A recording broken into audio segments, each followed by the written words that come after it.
12 vidas que construyeron una nación. Clarín presenta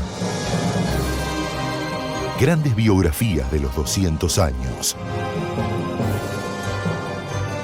Un recorrido por 12 figuras claves de nuestra historia.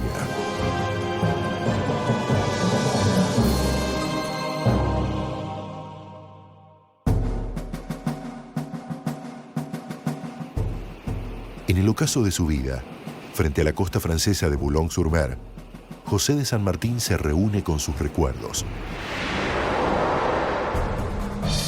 La carga de los granaderos en San Lorenzo, el cruce de las cumbres andinas, la independencia del Perú y el abrazo con Bolívar juegan en su memoria. El guerrero descansa con el sosiego de la tarea cumplida. San Martín fue un gran patriota. Dedicó su vida a una causa, la causa de independencia argentina y sudamericana. San Martín fue un guerrero, pero además fue un estadista. Fue un organizador de pueblos. Fue un hombre de la cultura. Le da a la revolución una dimensión americana, plantea una causa colectiva de transformación.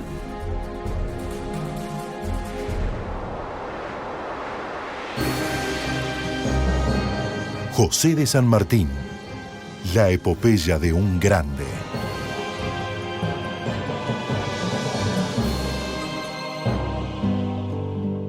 José Francisco de San Martín y Matorras nació el 25 de febrero de 1778 en Yapeyú, Corrientes. Sus padres fueron Juan de San Martín y Gregoria Matorras, ambos españoles. José Francisco de San Martín, yo te bautizo. Fue el menor de 5 hermanos, una mujer y 4 varones. Y todos los varones siguieron, igual que José, la carrera militar. Juan de San Martín era capitán del ejército y se desempeñaba como teniente gobernador de Yapeyú. El padre de San Martín ordenó la administración y reorganización de la defensa militar de Yapeyú, que era atacada en forma reiterada por portugueses, charrúas y minoanes. Como premio, fue ascendido a capitán y enviado a Buenos Aires. San Martín está muy chico en las misiones, después pasa a Buenos Aires un par de años, donde el padre tiene destino en el ejército español en la capital del virreinato, y después logra que le permitan volver a España, donde esperaba el padre de San Martín tener un ascenso y una mejor posición militar. San Martín entra en 1789 al ejército español con apenas 11 años de edad. San Martín se incorpora como cadete al regimiento de infantería de Murcia. Tiene su bautismo de fuego 2 años más tarde en el sitio de Orán, en Argelia, combatiendo contra los moros. La carrera de San Martín en el ejército español es una carrera normal hasta 1808, que empieza la guerra contra el mejor ejército de la época, que era el ejército de Napoleón. En septiembre de 1811, San Martín, a los 34 años, dejó el ejército español. Tenía una buena carrera, sin duda, en el ejército español. No tenía mucha perspectiva de tener muy buenos ascensos y llegar muy alto por el hecho de que era americano. En Cádiz conoce a un grupo de hispanoamericanos que se dedica a conspirar por la independencia. San Martín toma la decisión de retirarse del ejército español y venir a ayudar a la independencia de todo el continente.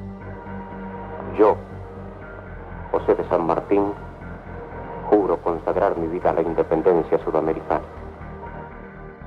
En enero de 1812 partió desde Londres en la fragata inglesa George Canning. Junto a él venían varios americanos, entre ellos Carlos María de Alvear, con quien fundaría una organización secreta, patriótica y revolucionaria, la Logia Lautaro. Y ya en el nombre hay algo muy fuerte. Lautaro es el nombre de un cacique araucano que había combatido contra el dominio español, con lo cual claramente es un nombre que marca muy fuerte sus intenciones: independencia y ganar la guerra. Al llegar a Buenos Aires, se presentó ante el primer triunvirato, órgano que era autoridad suprema en ese entonces. Básicamente lo que él trae es ese capital militar, es decir, esa posibilidad de saber hacer la guerra. Por eso apenas baja del barco que lo trae, el gobierno revolucionario, que en ese momento es el primer triunvirato, le pide que organice un regimiento de granaderos a caballo. El término granadero significaba que era tropa de élite. Él lo crea y lo transforma en una escuela para el resto del ejército. En cuanto a la tropa, él seleccionaba a los granaderos y mandó a reclutarlos en el interior. Algunos en las antiguas misiones guaraníticas, la tierra en que él había nacido, otros en lo que es ahora la provincia de Corrientes.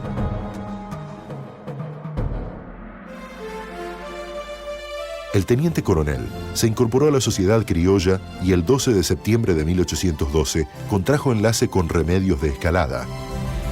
Alvear pertenece a una familia patricia porteña muy grande y tiene contactos locales muy fuertes. San Martín no los tiene, pero los va a obtener. Primero a partir de su amigo Alvear y casándose rápidamente con una integrante de una familia muy importante, que son los Escalada. Ella tenía casi 15 años y él tenía 34. Pero la diferencia de edad en esa época no era un obstáculo, porque en realidad las familias preferían que las jovencitas se casaran con hombres grandes, maduros y ya consolidados económicamente. Y San Martín ya venía a ocupar un espacio muy importante dentro de la Revolución y entonces fue muy bien recibido en los salones.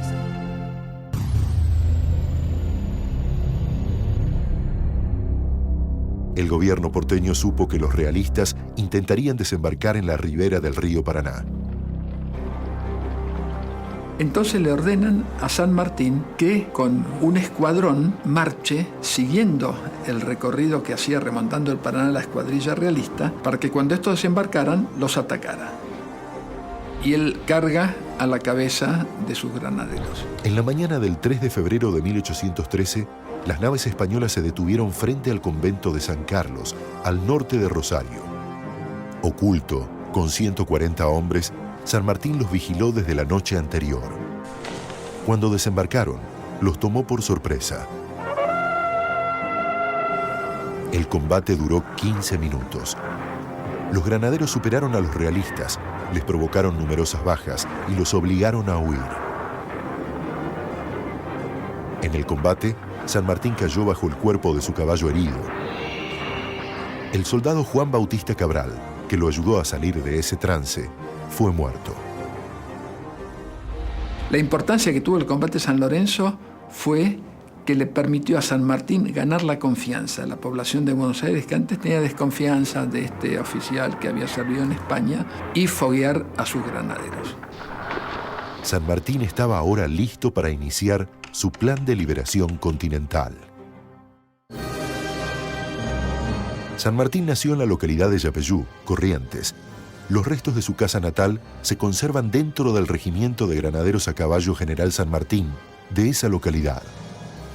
Existen otros museos sanmartinianos en Buenos Aires, Mendoza y Tucumán.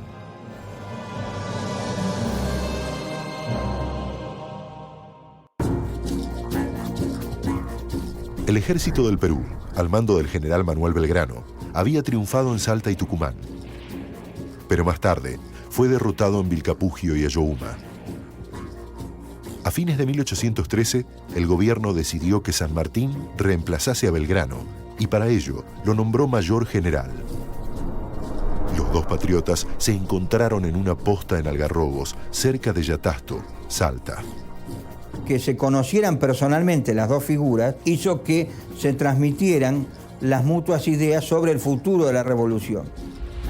Belgrano le transmite toda su experiencia de campaña en el Alto Perú y todos sus años de experiencia en la revolución y en los distintos frentes de lucha, y San Martín lo convence a Belgrano de las ideas renovadoras que él trae de Europa en lo militar y de la necesidad de acelerar los procesos independentistas, que son los ideales de la Logia Lautaro, de la que él es la cabeza. La Logia Lautaro desplazó al gobierno porteño y logró que el segundo triunvirato allanara el camino hacia la emancipación. ¿Para qué lo hacen? Para que el segundo triunvirato convoque a una asamblea constituyente, que es la asamblea del año 13. La misión de esa asamblea, según San Martín, era fundamentalmente declarar la independencia. Y de 1812 a 1815, la logia a la que él pertenece es la que controla los destinos de la revolución. El problema que él tiene es que cae en desgracia con el máximo referente de la logia, que es Carlos de Alvear. Y entonces cuando él pide ser gobernador de Cuyo, pensando en su plan de cruzar los Andes, se lo dan por casi un ostracismo visto desde Buenos Aires.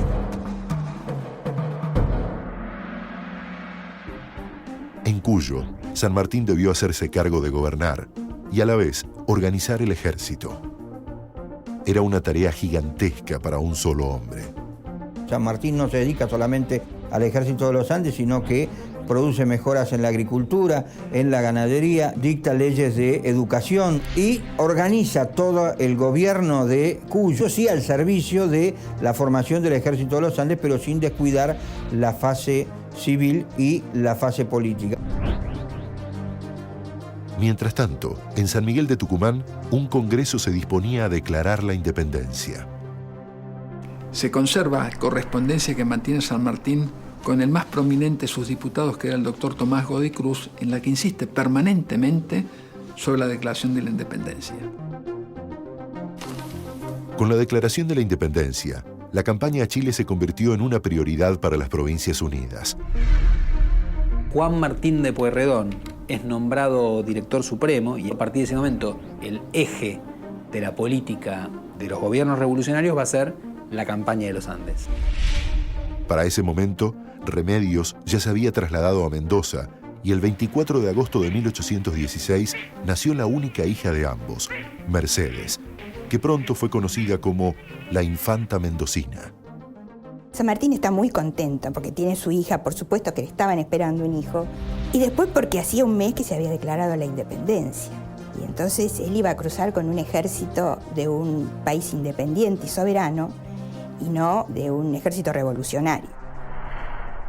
Su acción al frente de la gobernación le dio popularidad e hizo que toda la sociedad cuyana lo apoyara en la organización del Ejército de los Andes.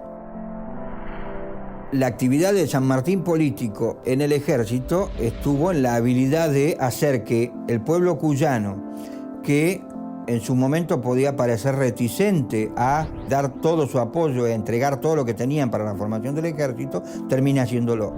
La mayoría de los esclavos de Mendoza son liberados y se incorporan al ejército de los Andes en los 2 batallones de infantería.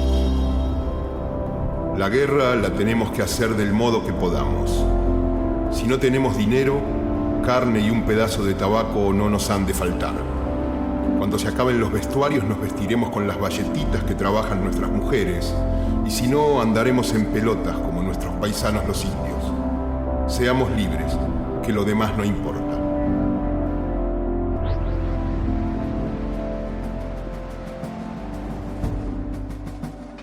Era una fuerza formidable, integrada por 3 generales, 28 jefes, 207 oficiales, 3.778 soldados combatientes, 1.392 soldados auxiliares, 18 piezas de artillería, 1.500 caballos y 9.280 mulas. Hasta ganado en pie se llevó durante el cruce. No hay otra campaña a través de una cordillera importante que se hiciera a tan bajo costo. Y eso fue por las previsiones tomadas por San Martín. El 5 de enero de 1817 hizo jurar la bandera del Ejército de los Andes y 4 días más tarde dio la orden de partida. Cruzar la cordillera andina era una proeza nunca antes intentada por un ejército. San Martín, que ya tenía 40 años, hizo gran parte de la travesía aquejado de dolores abdominales y mal de alturas. Muchas veces se compara el cruce de los Andes con el cruce de los Alpes por Aníbal, 2000 años antes, o por Bonaparte, un par de décadas antes. Aníbal y Napoleón cruzaron por una parte de los Alpes bastante menos alta y complicada que los Andes que cruzó San Martín. Aparte, Napoleón y Aníbal cruzaron una sola cadena de los Alpes. San Martín tuvo que cruzar 2 cadenas montañosas, casi 3. Es cierto que para la época y para lo que había sido la guerra de independencia hasta ese momento es una empresa de muchas mayores proporciones y de mucha más dificultad. Y ahí la figura de San Martín es fundamental porque solo alguien con realmente capacidades técnicas militares profesionales podía dirigir un ejército de esas dimensiones. El Libertador dividió sus fuerzas en 3 columnas y puso en práctica un plan para desorientar a sus enemigos.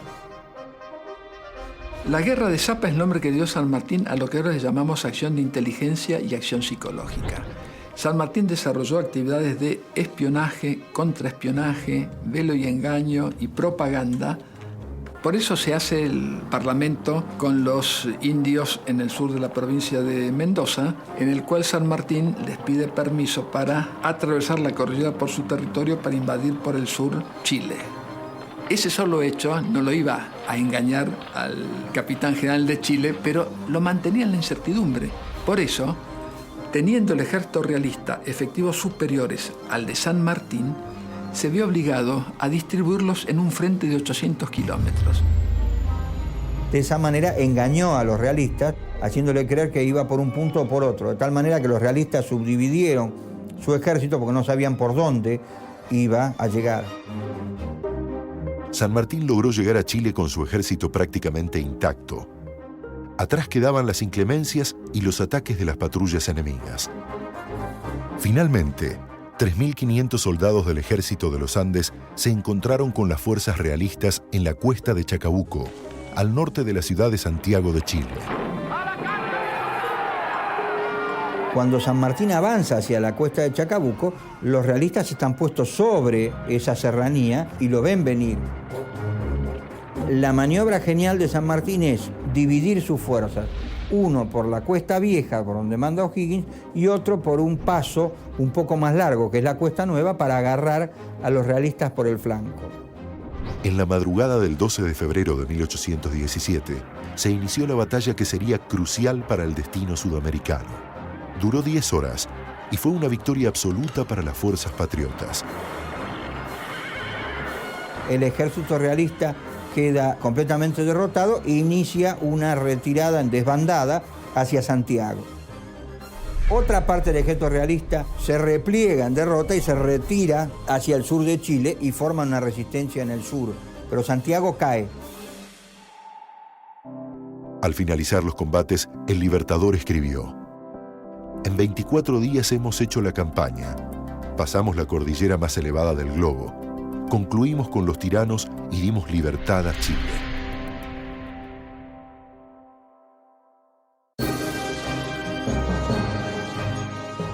Además de calles con su nombre en cada ciudad argentina, la obra de San Martín es recordada a lo largo de toda la capital nacional.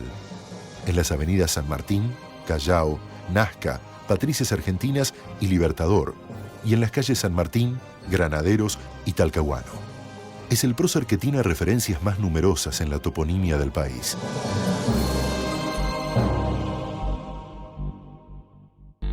La victoria de Chacabuco permitió la liberación definitiva de Chile.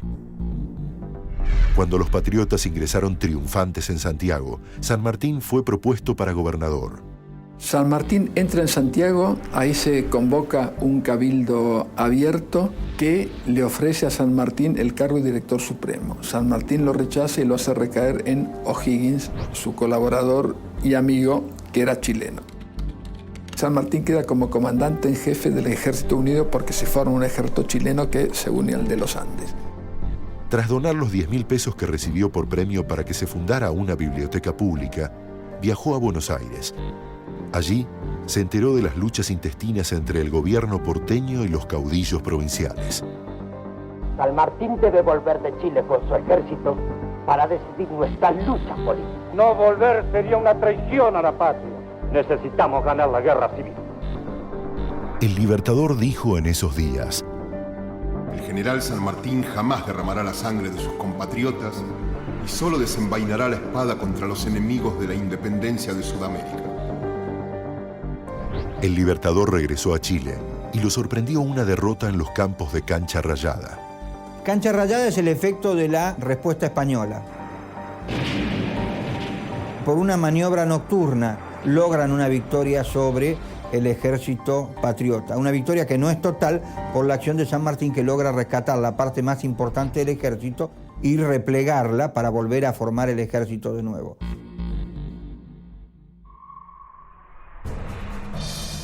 El 5 de abril San Martín enfrentó en Maipú a los realistas comandados por el general Osorio.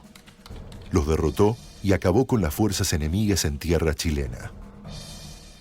A partir de entonces cambia la iniciativa. Ahora los patriotas tienen una actitud estratégica ofensiva y el virrey del Perú se ve limitado a una actitud defensiva. La batalla de Maipú incidió en toda la América del Sur, no solamente en Chile y en la Argentina. El siguiente desafío era liberar al Perú.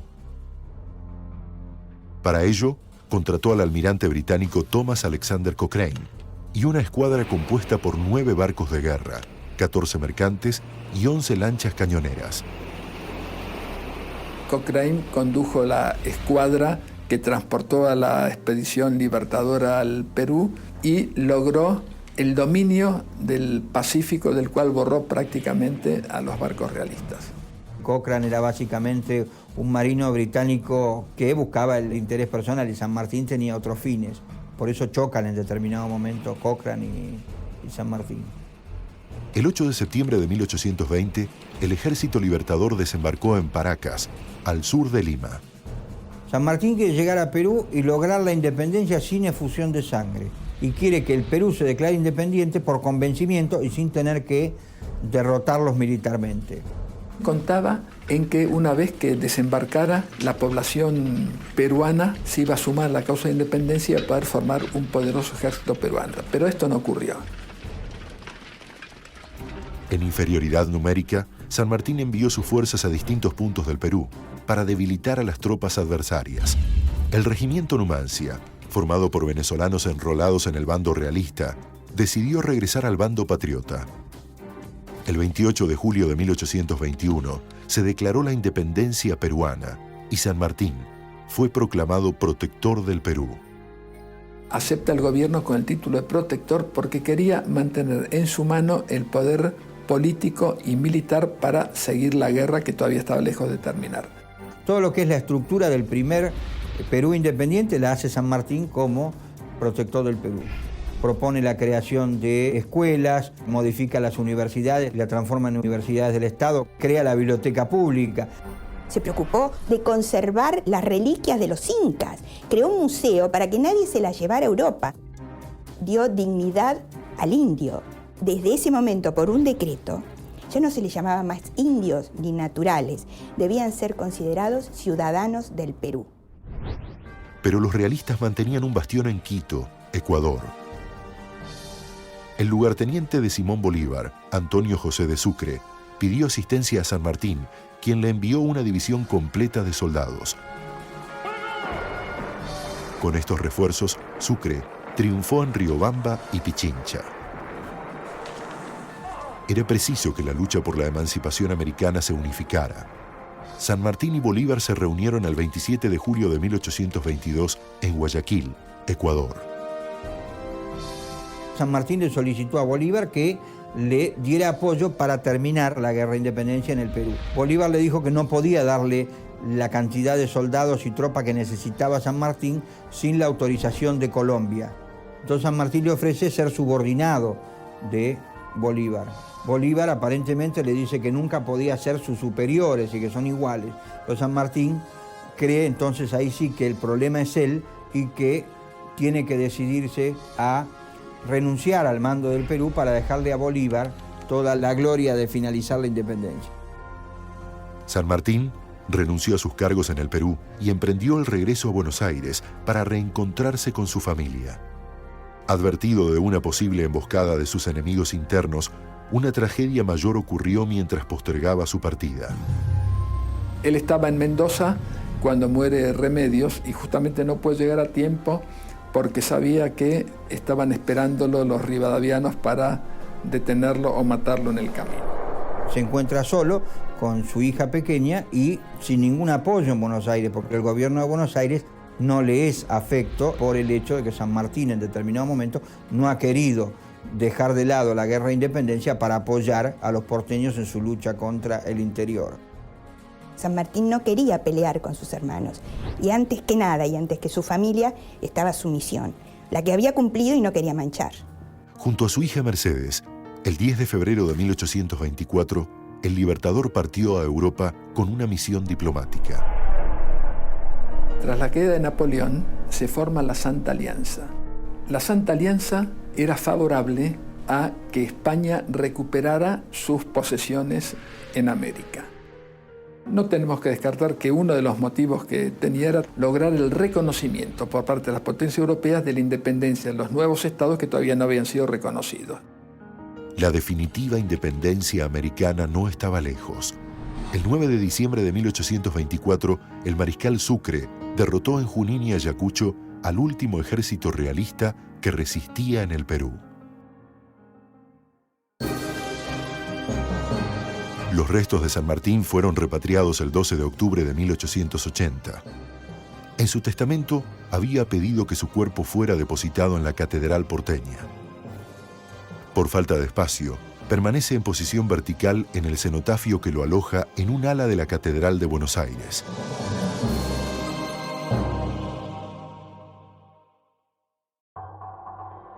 Tras una breve estadía en Londres y Bélgica, en marzo de 1829 intentó regresar a Buenos Aires.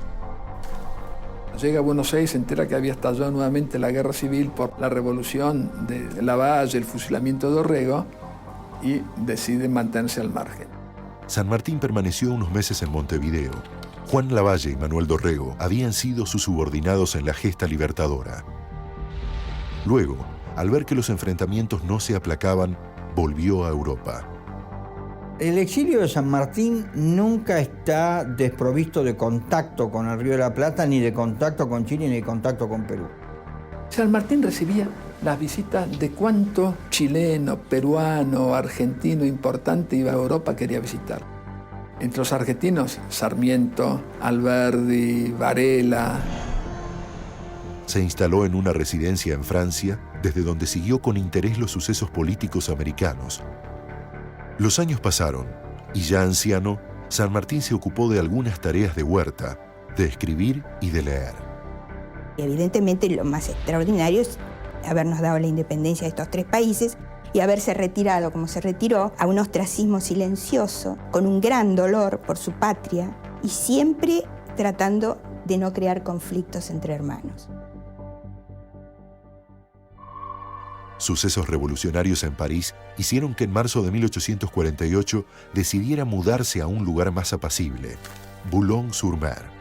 Allí se agravó la gastritis que padecía y quedó casi ciego por causa de sus cataratas. San Martín, en 1844, redacta su último testamento. Entre las cláusulas del testamento de San Martín está una que es la de cederle al gobernador de Buenos Aires, el brigadier Juan Manuel de Rosas, el sable corvo, que lo acompañó a él en las campañas de la independencia por la tarea de Rosas en defensa de la soberanía contra las dos potencias extranjeras. Y después la otra cláusula que San Martín pide es la que su corazón sea enterrado en Buenos Aires. El Libertador murió el 17 de agosto de 1850 a los 72 años. Fue un hombre veraz, fue honesto, fue desinteresado. Hay ejemplos de sobra con la renuncia a sueldos y a recompensas, y fue leal hacia los suyos. Pensando en él como padre, antes de tomar una decisión, seamos gobierno, justicia o simples ciudadanos, pensar qué diría San Martín de nuestras decisiones de hoy en día. El 28 de mayo de 1880, los restos del libertador José de San Martín fueron repatriados a la Argentina en cumplimiento de su deseo. Al abandonar mi fortuna y mis esperanzas, solo sentía no tener más que sacrificar al deseo de contribuir a la libertad de mi patria. Llegué a Buenos Aires a principios de 1812 y desde entonces me consagré a la causa de América. Sus enemigos podrán decir si mis servicios han sido útiles.